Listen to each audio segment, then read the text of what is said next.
در سے تراوی در سے تراوی تراویح میں ہم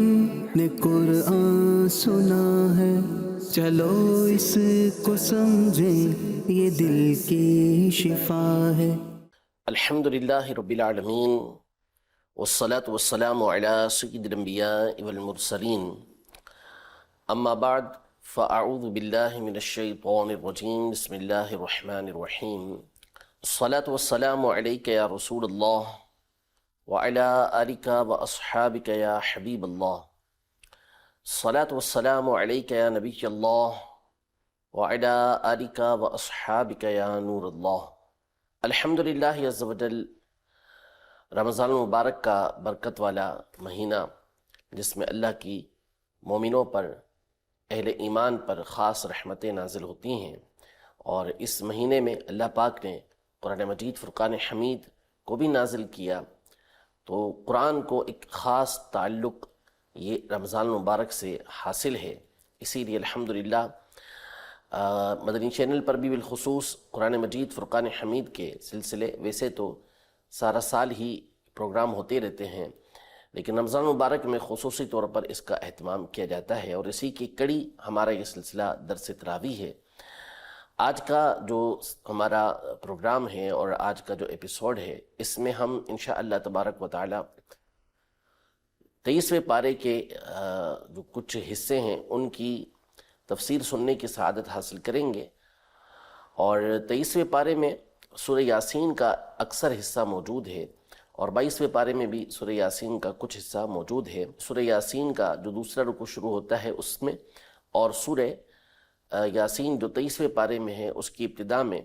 ایک واقعہ ذکر کیا گیا ہے جو تقریباً 16 سے 17 آیات پر مشتمل ہے۔ وہ واقعہ بھی ہم سنتے ہیں، اور انشاءاللہ اس سے جو ہمیں سبق ملتا ہے، جو نکات ہمیں حاصل ہوتے ہیں، انشاءاللہ اس پر بھی کچھ گفتگو کرنے کی کوشش کریں گے۔ اللہ پاک نے نبی رحمت صلی اللہ تعالیٰ علیہ وسلم سے ارشاد فرمایا کہ وَضْرِبْ لَهُمْ مَثَلًا أَصْحَابَ الْقَرْيَةِ،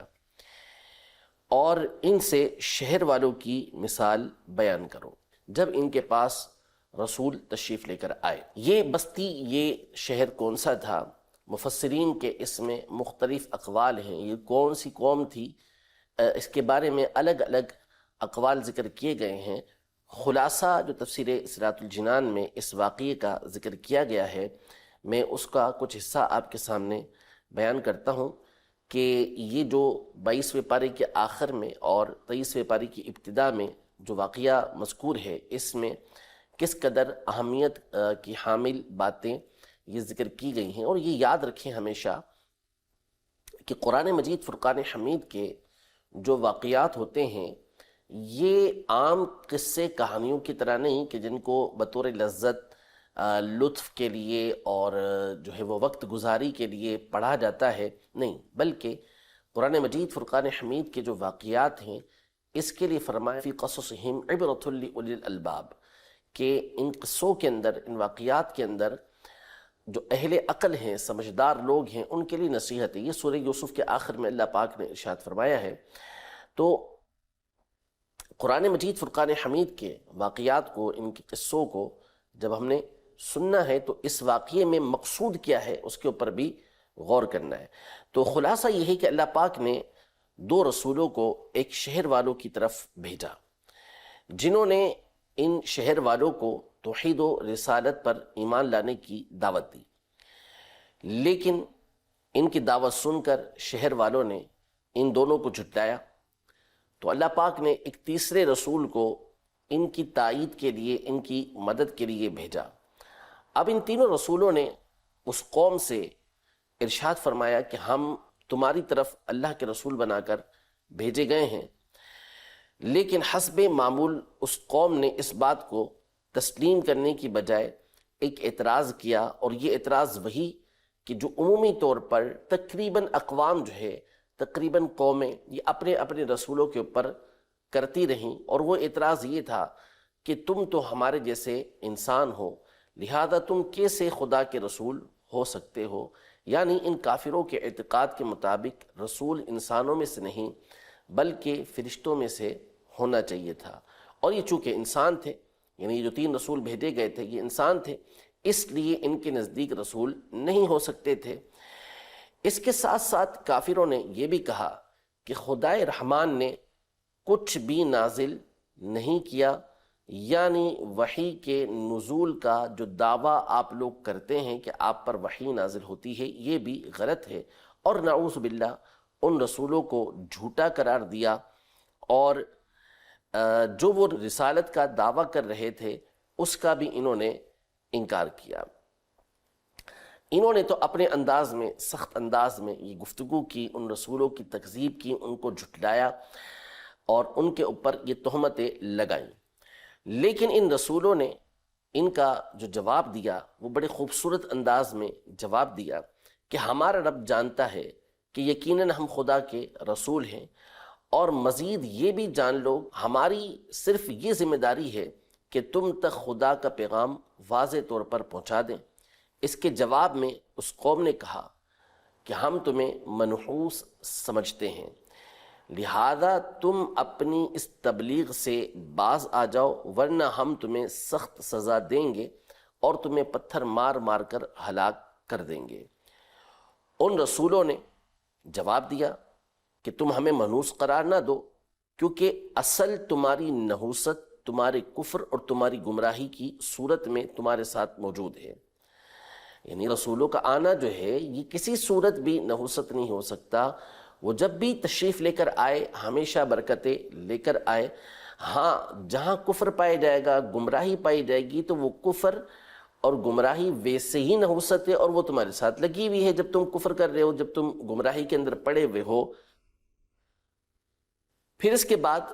ان رسولوں نے ان کو مزید اس حوالے سے سمجھایا کہ ہم لوگ تو صرف اللہ کا پیغام تم تک پہنچانے کے لیے آئے ہیں اور تمہیں سیدھی راہ دکھانے اور سمجھانے کے لیے آئے ہیں، تو کیا اس کے باوجود تم جو ہے وہ زیادتی کرو گے اور حد سے بڑھنے والوں میں ہو جاؤ گے؟ ابھی قوم کے ساتھ ان کا یہ مکالمہ جاری تھا، اور لوگ اس بات کے درپے تھے کہ ان رسولوں کو نعوذ باللہ شہید کریں، انہیں ایذا پہنچائیں اور ان کے پیغام کو تسلیم نہ کریں۔ تو اس دوران ایک شخص یہ دوڑتے ہوئے آئے، شہر کے اگلے کنارے سے دوڑتے ہوئے آئے، اور یہ ایک مرد مومن تھے، ایمان والے تھے، جو پہلے سے ہی ایمان لا چکے تھے۔ وہ آئے اور انہوں نے اپنی قوم کو سمجھانے کی کوشش کی کہ ان رسولوں کی پیروی کرو، ان کے حقانیت پر ہونے کی یہ بڑی واضح دلیل ہے کہ اس پیغام پہنچانے پر ان کا کوئی اس میں دنیاوی مفاد بھی نہیں، اور یہ تم سے کوئی معاوضہ بھی نہیں مانگتے، نیز یہ ہدایت یافتہ بھی ہیں، ان کی باتیں معقول اور سمجھ میں آنے والی بھی ہیں۔ پھر اس کے بعد اپنے بارے میں بیان کیا کہ اے میری قوم، میں بھی مسلمان ہوں اور خالق کائنات کی عبادت کرنے والا ہوں، اور مجھے کیا پڑی ہے کہ میں اس خدا کی عبادت نہ کروں جس نے مجھے پیدا کیا؟ کیا میں اس کے علاوہ ایسے بتوں کو معبود بناؤں کہ جن کی سفارش مجھے کوئی نفع نہیں دے سکتی، اور نہ وہ مجھے اس وقت بچا سکتے ہیں جب اللہ تعالیٰ مجھے نقصان پہنچانا چاہے؟ یعنی اپنے مومن ہونے کا بھی اعلان کیا، ساتھ میں ان کو دین کی دعوت بھی دی، توحید کی طرف بھی بلایا، جس بت پرستی کے اندر وہ پڑے ہوئے تھے اس کی جو قباحت تھی، اس کی جو خرابی تھی، وہ بھی ان کے سامنے بیان کی، اور پھر اس کے بعد یہ بیان کیا کہ اللہ پاک کے علاوہ عبادت کے لائق کوئی دوسرا ہو کیسے سکتا ہے، وہی پیدا کرنے والا ہے، اور پھر اگر اللہ تبارک و تعالی مجھے نقصان پہنچانا چاہے تو جن بتوں کی تم لوگ عبادت کرتے ہو اگر میں ان کی عبادت کرنے لگوں تو یہ بت تو کسی صورت بھی ہمیں فائدہ نہیں پہنچا سکتے، اللہ تبارک و تعالیٰ کا جو عذاب نازل ہونے والا ہے اس کو نہیں روک سکتے۔ اس مرد مومن نے بھی ان کو سمجھایا، دین کی دعوت دی، رسولوں کی تائید کی، لیکن اس کو بھی ان لوگوں نے جھٹلایا اور اس کو بھی مارنے کے درپے ہو گئے۔ پھر مفسرین نے لکھا کہ یا تو ان کا وصال ہو گیا اس مرد کا،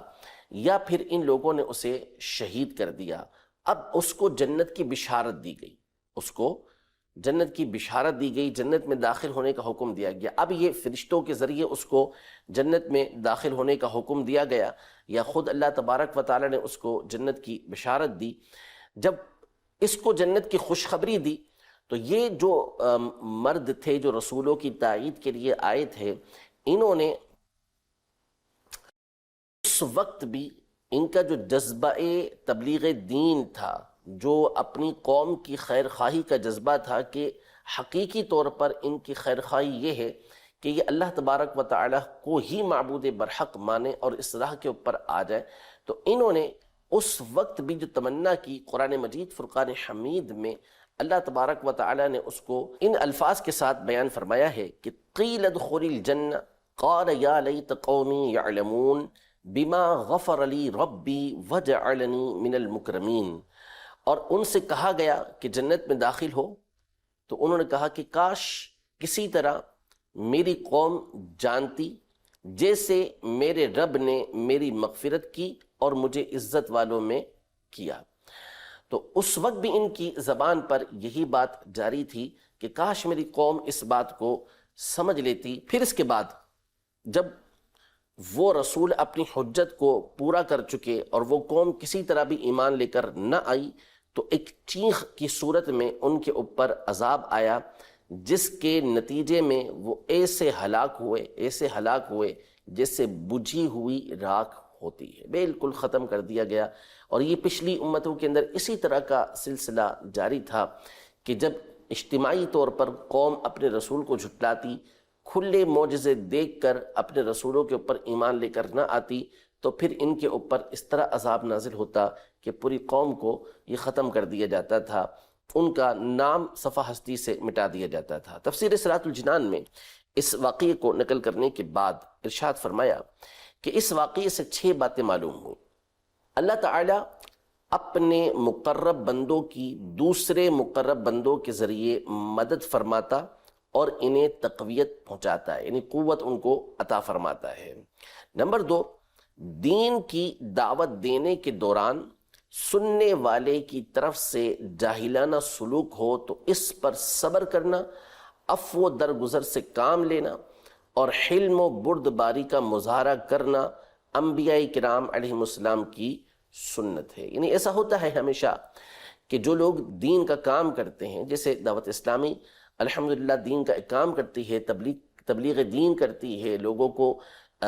دین کی طرف بلاتی ہے، تو بعض اوقات تکالیف پہنچتی ہیں مبلغین کو، تو ان کے لیے اس کے اندر سبق ہے کہ یہ ہمیشہ سے سلسلہ رہا ہے کہ یوں تکلیف پہنچائی جاتی ہے، لیکن جواباً انہی جیسا انداز اختیار نہیں کیا جاتا، بلکہ بردباری سے کام لیا جاتا ہے، حلم سے کام لیا جاتا ہے، اور جواب وہ دیا جاتا ہے کہ جو مسکت ہو، خاموش کرنے والا ہو، لیکن سامنے والے کو مائل کرنے والا، قائل کرنے والا ہو۔ تیسری بات، انبیاء کرام علیہم السلام کو اپنے جیسا بشر کہنا ہمیشہ سے کفار کا طریقہ رہا ہے کہ وہ انبیاء کا انکار کرتے تو جہاں اور باتیں بیان کرتے ان میں سے ایک بات یہ کہتے کہ ہم تم پر ایمان لے کر کیوں آئے، تم ہمارے جیسے بشر ہو، تم ہمارے جیسے انسان ہو۔ حالانکہ انبیاء کرام علیہم السلام میں اللہ تبارک و تعالی نے جو خصوصیات، جو خوبیاں رکھی ہیں، اس تک کوئی غیر نبی کسی صورت بھی پہنچ ہی نہیں سکتا۔ جو فضیلت اللہ تبارک و تعالی نے ان کو عطا کی ہے، غیر نبی کا ان فضیلتوں کو حاصل کرنا یہ ممکن ہی نہیں ہوتا۔ نمبر 4، اللہ تعالیٰ کے نیک اور مقرب بندوں کو منحوس سمجھنا اور انہیں تکلیف پہنچانے کی دھمکیاں دینا کافروں کا طریقہ ہے۔ نمبر 5، اصل نحوست کفر اور گناہ کی صورت میں ہوتی ہے۔ نمبر 6، اللہ تعالیٰ کے نیک بندے اپنی زندگی اور اپنی زندگی کے بعد بھی مخلوق کی خیر خواہی کرتے ہیں، یعنی ہمیشہ ان کے ذہن کے اندر، ان کے دل و دماغ کے اندر ان کی جو خواہش ہوتی ہے وہ مخلوق کی خیر خواہی کرنا ہوتی ہے، اور سب سے بڑھ کر خیر خواہی ہے یہی کہ ان کو آخرت میں جہنم کے عذاب سے محفوظ رکھا جائے، اور اس کے لیے ان کو دین کی راہ کی طرف یہ لایا جائے۔ سورہ یاسین میں اور بھی واقعات ہیں، لیکن آگے سورہ صافات میں اللہ تبارک و تعالی نے بڑی خوبصورت باتیں اور ارشاد فرمائی ہیں، تو کچھ باتیں میں وہاں سے عرض کرتا ہوں۔ سورہ صافات کی اللہ پاک نے ابتدا ان الفاظ کے ساتھ فرمائی کہ وَالصَّافَّاتِ صَفًّا فَالزَّاجِرَاتِ زَجْرًا فَالتَّالِيَاتِ ذِكْرًا إِنَّ إِلَٰهَكُمْ لَوَاحِدٌ، یعنی ان کی قسم جو باقاعدہ صفے باندھے ہوئے ہیں، پھر ان کی قسم جو جھڑک کر چلانے والے ہیں، پھر ان جماعتوں کی کہ قرآن پڑھیں، بے شک تمہارا معبود ضرور ایک ہے۔ اس میں سب سے پہلے اللہ تبارک و تعالی نے یہ ارشاد فرمایا کہ صفے باندھنے والوں کی قسم، ان جانوں کی قسم کہ جو صفے باندھے ہوئے ہیں۔ قسم کا اصول یہ ہے قرآن پاک میں کہ اللہ تبارک و تعالی جب کسی کی قسم یاد فرماتا ہے تو عمومی طور پر وہاں جس کی قسم یاد فرمائی ہے اس کی اہمیت کو، اس کی عظمت کو لوگوں کے سامنے بیان کرنا مقصود ہوتا ہے۔ تو اللہ تبارک و تعالی جب قسم بیان فرماتا ہے، قسم اٹھاتا ہے، قسم ذکر فرماتا ہے، تو اس کی اہمیت لوگوں کے سامنے بیان فرماتا ہے۔ تو اب یہ صفے باندھنے والے کون ہیں؟ تو مفسرین کا ایک قول یہ ہے کہ ان سے مراد فرشتوں کے گروہ ہیں جو نمازیوں کی طرح صف بستہ ہو کر اللہ تعالیٰ کے حکم کے منتظر رہتے ہیں۔ یعنی یہ جو قسم یاد فرمائی، اللہ نے ان فرشتوں کی قسم یاد فرمائی کہ جو اللہ کی بارگاہ میں صفے باندھ کر کھڑے رہتے ہیں اور اللہ کے حکم کے منتظر رہتے ہیں۔ احادیث طیبہ میں بھی اس کا ذکر موجود ہے کہ فرشتے جو ہیں وہ صفے باندھ کر اللہ کی بارگاہ میں حاضر رہتے ہیں۔ دوسرا قول یہ ہے کہ ان سے علماء دین کے گروہ مراد ہیں جو تہجد اور تمام نمازوں میں صفے باندھ کر عبادت میں مصروف رہتے ہیں۔ جو نمازی ہیں، جو عبادت گزار ہیں، عبادت کرتے ہوئے صفے باندھ کر کھڑے رہتے ہیں، تو ان کی قسم اللہ تبارک و تعالی نے یاد فرمائی۔ تیسرا قول یہ ہے کہ ان سے مراد غازیوں کے وہ گروہ ہیں جو راہ خدا میں صفے باندھ کر دشمنان حق کے ساتھ مقابلہ کرتے ہیں۔ اور یہ جو فرمایا کہ پھر ان کی قسم کہ جو جھڑک کر چلانے والے ہیں، تو اس میں بھی تین طرح کے اقوال علماء نے ذکر کیے ہیں کہ جھڑک کر چلانے سے مراد کیا ہے۔ تو بعض نے کہا کہ اس سے مراد فرشتے ہیں جو بادل پر مقرر ہیں اور اس کو حکم دے کر چلاتے ہیں، آگے جھڑک کر بادلوں کو چلا رہے ہوتے ہیں۔ اور دوسرا قول ان سے مراد ہیں جو واعظ و نصیحت سے لوگوں کو جھڑک کر، یعنی بعض اوقات موقع محل اور موضوع کی مناسبت سے سخت الفاظ کے ساتھ دین کی راہ پر چلاتے ہیں۔ یعنی جیسا موقع ہو اس موقع کے مطابق ایسے الفاظ کہ جو دائرہ شریعت کے اندر ہوتے ہیں اور موقع کے مطابق ہوتے ہیں، ان کے ذریعے سخت الفاظ میں بھی بعض اوقات یہ تلقین کرتے ہیں، واعظ کرتے ہیں، نصیحت کرتے ہیں، لیکن اس میں ظاہر ہے کہ یہ زجر و توبیخ کے طور پر ہوتا ہے۔ یہ نہیں کہ اس کے اندر نعوذ باللہ کوئی فحش کلامی ہو یا سامنے والے کی حد کے عزت ہو، یہ نہیں، بلکہ وہ الفاظ ایسے ہوتے ہیں کہ جو سامنے والے کے دل کو لرزا دیں اور اس کو اللہ کے عذاب سے ڈرا دیں اور اللہ تبارک و تعالیٰ کی راہ کی طرف لے کر آ جائیں۔ اور ایک قول کے مطابق ان سے مراد غازی ہیں جو گھوڑوں کو ڈپٹ کر جھڑک کر آگے سے آگے چلا رہے ہوتے ہیں۔ فَالتَّالِيَاتِ ذِكْرًا، اور پھر ان جماعتوں کی کہ قرآن پڑھیں، ان کی قسم، یعنی اس میں تلاوت کرنے والوں سے مراد وہ فرشتے ہیں جو نماز میں تلاوت کرتے ہیں، یا وہ علماء ہیں جو اپنے درس اور بیانات میں قرآن کریم کی تلاوت کرتے ہیں، یا وہ غازی مراد ہیں جو بوقت جہاد قرآن مجید فرقان حمید کی تلاوت کرتے ہیں۔ ان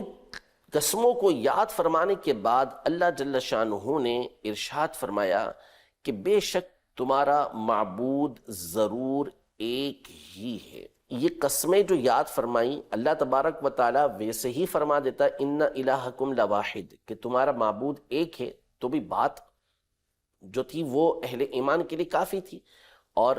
جو مخلوق ہے اس پر اس بات کو تسلیم کرنا لازم تھا۔ لیکن اللہ جل شانہ نے پہلے کچھ آیتوں میں قسم یاد فرما کر اس بات کو مؤکد کیا تاکہ لوگ متوجہ ہو جائیں۔ متوجہ ہونے کے بعد اہم ترین بات یہ بیان کی کہ تمہارا معبود ایک ہی ہے۔ لہذا یہ خاص چونکہ مکہ مکرمہ میں نازل ہونے والی صورتوں میں سے ایک صورت ہے، اور وہ مشرکین مکہ اللہ کے علاوہ دوسروں کو معبود بنا کر ان کی عبادت کرتے تھے، بتوں کی عبادت کیا کرتے تھے، تو ان کو تنبیہ فرمائی کہ اتنی بڑی بڑی باتوں کی قسم رب تبارک و تعالی یاد فرما کر فرما رہا ہے کہ تمہارا معبود ایک ہی ہے اور وہ اللہ ہے۔ اس کے بعد اللہ تبارک و تعالی نے مزید اس حوالے سے اپنی توحید کے اوپر دلائل بھی اس صورت کے اندر ذکر کیے ہیں، اور قیامت کے حوالے سے کہ کل قیامت کے دن ایسے لوگ کہ جو اللہ کے علاوہ کسی اور کی عبادت کے اندر مصروف تھے، یا جو اللہ تبارک و تعالیٰ کے وعدوں پر، اللہ تبارک و تعالیٰ کی آیتوں پر یقین نہیں رکھتے تھے اور آخرت کا انکار کرتے تھے، ان کا قیامت کے دن حال کیا ہوگا، اسے تفصیل کے ساتھ اللہ پاک نے بیان فرمایا ہے۔ انہی میں سے یعنی جو باتیں بیان فرمائیں آخرت کے حوالے سے، اللہ تبارک و تعالیٰ نے یہ ارشاد فرمایا، یعنی مختلف جنت کی نعمتوں کا ذکر کیا کہ کیا کیا نعمتیں اللہ تبارک و تعالیٰ جنت میں ایمان والوں کو عطا فرمائے گا، جس سے فرمایا کہ اولئک لہم رزق معلوم، ان کے لیے وہ روزی ہے جو ہمارے علم میں ہے، پھل میوے اور وہ معزز ہوں گے، چین کے باغوں میں تختوں پر آمنے سامنے ہوں گے، خالص شراب کے جام ان کے اوپر دور ہوں گے، سفید رنگ کی شراب ہوگی، پینے والوں کے لیے لذت بخش ہوگی، نہ اس میں عقل کی خرابی ہوگی، نہ وہ نشے میں لائے جائیں گے، اور ان کے پاس وہ حوریں ہوں گی کہ جو نگاہیں نیچے رکھنے والی ہوں گی، بڑی آنکھوں والی ان کی بیویاں ہوں گی، گویا وہ پوشیدہ رکھے ہوئے انڈوں کی طرح ہوں گی۔ یہ نعمت ذکر کرنے کے بعد اللہ پاک نے یہ ارشاد فرمایا کہ فَأَقْبَلَ بَعْضُهُمْ عَلَى بَعْضٍ يَتَسَاءَلُونَ، یہ جو جنتی ہوں گے یہ ایک دوسرے کے قریب ہوں گے اور آپس میں ایک دوسرے سے سوال کریں گے، تو ان میں سے کہنے والا کہے گا کہ میرا ایک دوست تھا جو مجھ سے یہ کہا کرتا تھا کہ کیا تو اس بات کی تصدیق کرتا ہے کہ جب ہم مر جائیں گے، مٹی ہو جائیں گے، ہڈی ہو جائیں گے، تو ہمیں جو ہے وہ سزا دی جائے گی، یعنی دوبارہ ہمیں اٹھایا جائے گا۔ تو اب اس بندے سے کہا جائے گا کہ کیا تم اس اپنے دوست کو دیکھنا چاہتے ہو، دنیا میں جو تمہارا ساتھی تھا، ہم نشین تھا، تم اس کو دیکھنا چاہتے ہو؟ تو وہ کہے گا کہ ہاں۔ تو اب وہ دیکھے گا کہ وہ شخص کہ جو اس کو اسلام کی طرف آنے کی طرف روکتا تھا، اسلام لانے سے روکتا تھا، وہ جہنم کے بیچ میں بھڑکتی ہوئی آگ کے اندر ہوگا۔ تو وہ شخص کہے گا کہ خدا کی قسم قریب تھا کہ تو مجھے ہلاک کر دیتا، اور میرا رب فضل نہ کرے تو ضرور میں بھی پکڑ کر حاضر کیا جاتا، یعنی اللہ نے مجھے بچا لیا، میں ایمان لے آیا، اسلام قبول کر لیا، نتیجہ یہ ہوا کہ آج میں جنت میں ہوں، اور تم جو مجھے اسلام لانے سے روک رہے تھے آج جہنم کے اندر پڑے ہوئے ہو۔ پھر اس کے بعد مزید گفتگو کر کے ایک اہم بات اللہ پاک نے مزید یہ ارشاد فرمائی کہ ان ھذا لہو الفوز العظیم، کہ یہ جو جنتی جنت کے اندر پہنچا یہ بہت بڑی کامیابی ہے۔ لِمِثْلِ هَذَا فَلْيَعْمَلِ الْعَامِلُونَ، ایسی ہی کامیابی کے لیے عمل کرنے والوں کو عمل کرنا چاہیے، یعنی جو آگے بڑھنا ہے، ایک دوسرے سے آگے بڑھنے کا جو موقع ہے وہ یہی ہے کہ بندہ نیک اعمال کر کے اللہ تبارک و تعالیٰ کو راضی کرنے کی کوشش کرے، اور پھر جنت کو حاصل کر کے عظیم کامیابی حاصل کرے۔ اصل جو مقابلہ ہے، اصل جو مسابقت ہے وہ اسی میں ہے۔ اللہ رب العزت جل وعلا ہم سب کے اعتقاد کی بھی حفاظت فرمائے، نظریات کی بھی حفاظت فرمائے، اور ہمیشہ نیک اعمال کرتے رہنے کی توفیق عطا فرمائے۔ آمین بجاہ النبی الامین صلی اللہ تعالی علیہ وآلہ وسلم۔ درس تراوی، درس تراوی، تراویح میں ہم نے قرآن سنا ہے، چلو اس کو سمجھیں یہ دل کی شفا ہے۔